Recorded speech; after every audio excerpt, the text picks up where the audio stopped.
नमस्कार। किस्से कहानियाँ विद मोटिवेशन चैनल में आपका बहुत बहुत स्वागत है। दोस्तों, शुरू करते हैं आज की कहानी।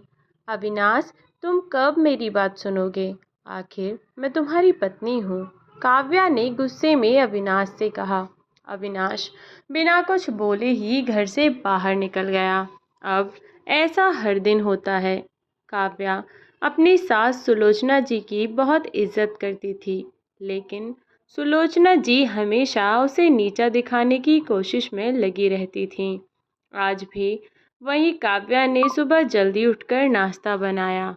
अविनाश को सूजी का हलवा बहुत ज़्यादा पसंद था, इसीलिए उसने नाश्ते के साथ हलवा भी बनाकर सभी को परोस दिया। उसके ससुर रमेश जी ने सुलोचना जी को टोकते हुए कहा, ये क्या फिजूल खर्ची है? सुबह सुबह देसी घी का हलवा? सुलोचना जी ने काव्या को डांटते हुए पूछा। क्यों बहू, ये देसी घी क्या तेरे मायके से आया है जो ये देसी घी का हलवा बनाया है? माँ जी, वो इन्हें हलवा बहुत पसंद है, इसलिए थोड़ा सा ही बनाया है। यह कहकर काव्या अविनाश की तरफ देख रही थी।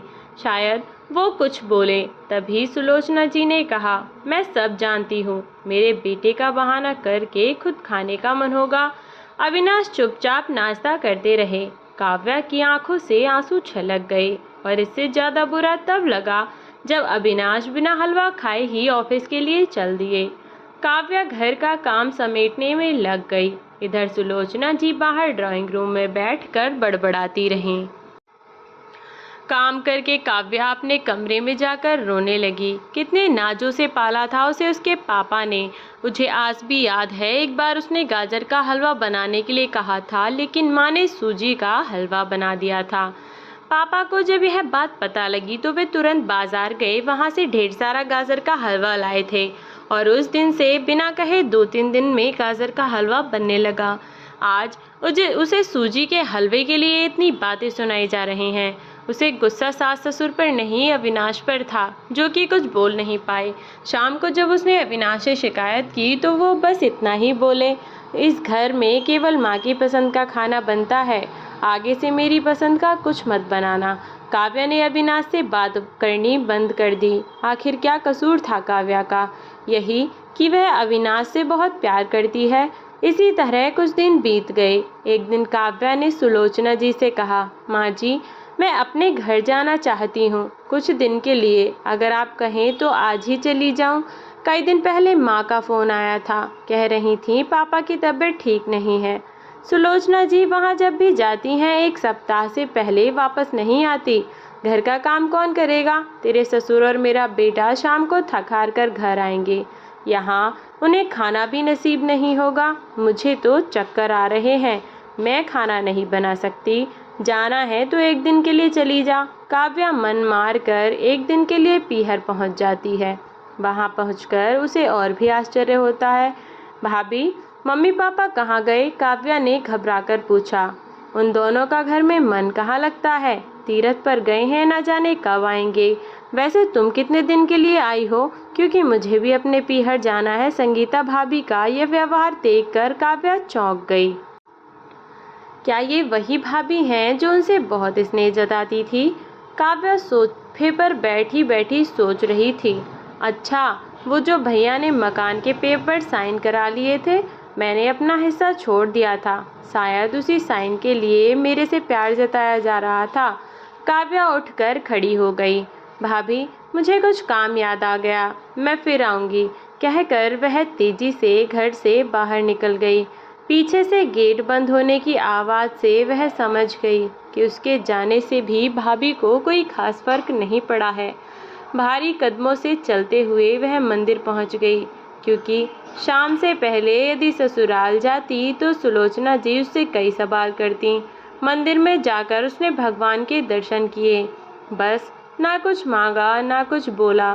भगवान के चरणों में शीश नवाकर वह बाहर आकर बैठ गई।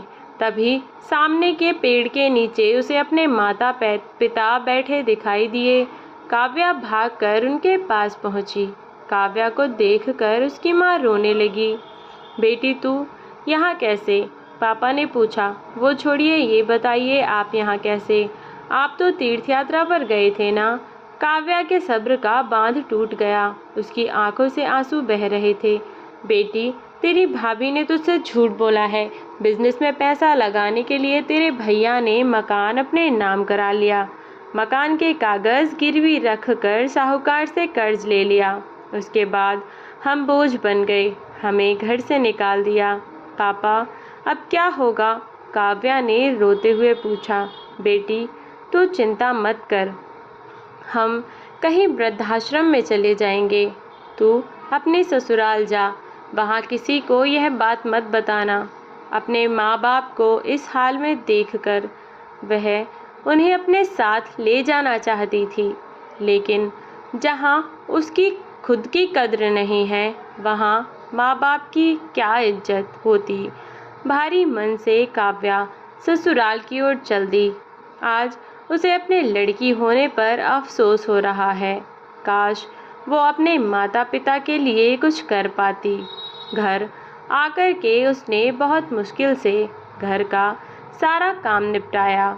उसके बाद अपने कमरे में जाकर गुमसुम बैठ गई। उसकी आंखों से आंसू बह रहे थे। अविनाश अपने ऑफिस के काम में लगे रहे थे। जब वे सोने आए तो काव्या से पूछ बैठे, क्या बात है, आज फिर माँ की कोई बात बुरी लग गई क्या, जो आंसू बहा रही हो? काव्या अपने को रोक नहीं पाई और उसने रो रो कर सारी बात अविनाश को बता दी। क्या माँ पिताजी को यहाँ ले आएं? वे इस उम्र में कहाँ जाएंगे? अविनाश ने कोई जवाब नहीं दिया और करवट लेकर सो गए।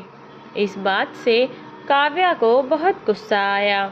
आज से मैं भी इनके माँ बाप की सेवा नहीं करूँगी। देखती हूँ कौन इनकी सेवा करेगा। रोते रोते काव्या सो गई।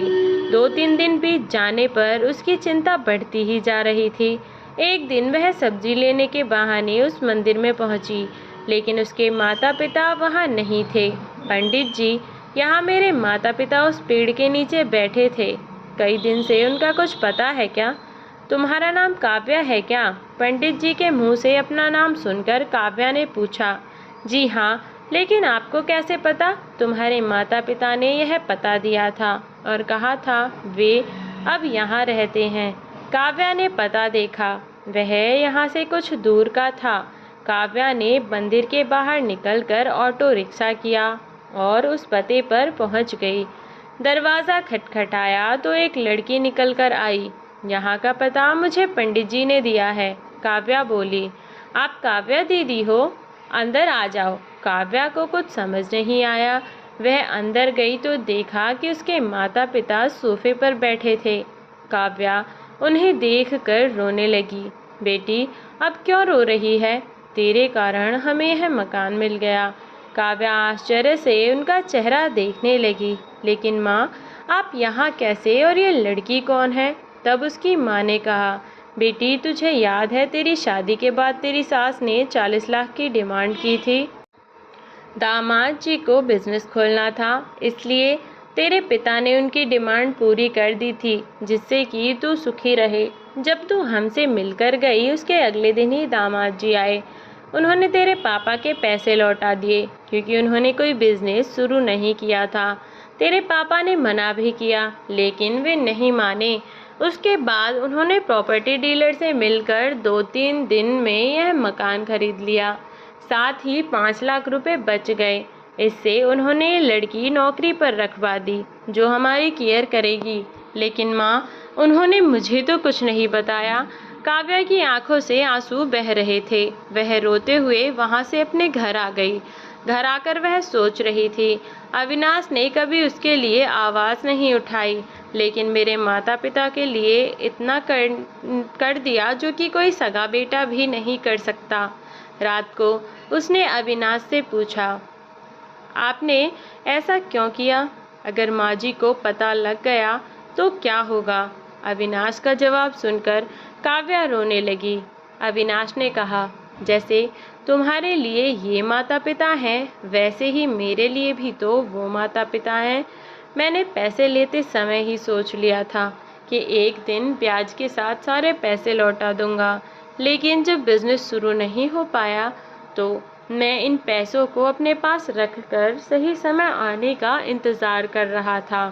अगर मैं तुम्हारे माता पिता को अपने घर ले आता तो उनका आत्मसम्मान हर दिन उन्हें धिक्कारता। बेटी के घर वे रहना पसंद नहीं करते, वे अपमानित न हों, इसलिए मैंने ये सब किया। अविनाश, मुझे माफ़ कर दो। आज तक मैं तुम्हें गलत समझती रही। तभी पीछे खड़ी सुलोचना जी बोली, बेटी, वह पैसा हमने उधार लिया था, वह तुम्हारे पिता की अमानत थी। मैंने और अविनाश ने पहले ही फैसला किया था कि ब्याज के साथ तुम्हारे पैसे लौटा देंगे। चल अब सो जा। अगर सुबह नाश्ता टाइम पर नहीं बना तो अच्छा नहीं होगा। उनकी बात सुनकर काव्या, अविनाश और सुलोचना जी ज़ोर ज़ोर से हंसने लगे। तो दोस्तों, कैसी लगी आपको हमारी आज की कहानी? कमेंट बॉक्स में बताना बिल्कुल भी ना भूलें। मिलती हूँ ऐसी ही एक नई कहानी के साथ। तब तक के लिए अपना ध्यान रखें। चैनल को सब्सक्राइब कर दें ताकि नई नई वीडियोज़ की नोटिफिकेशन आप तक पहुंचती रहे। धन्यवाद।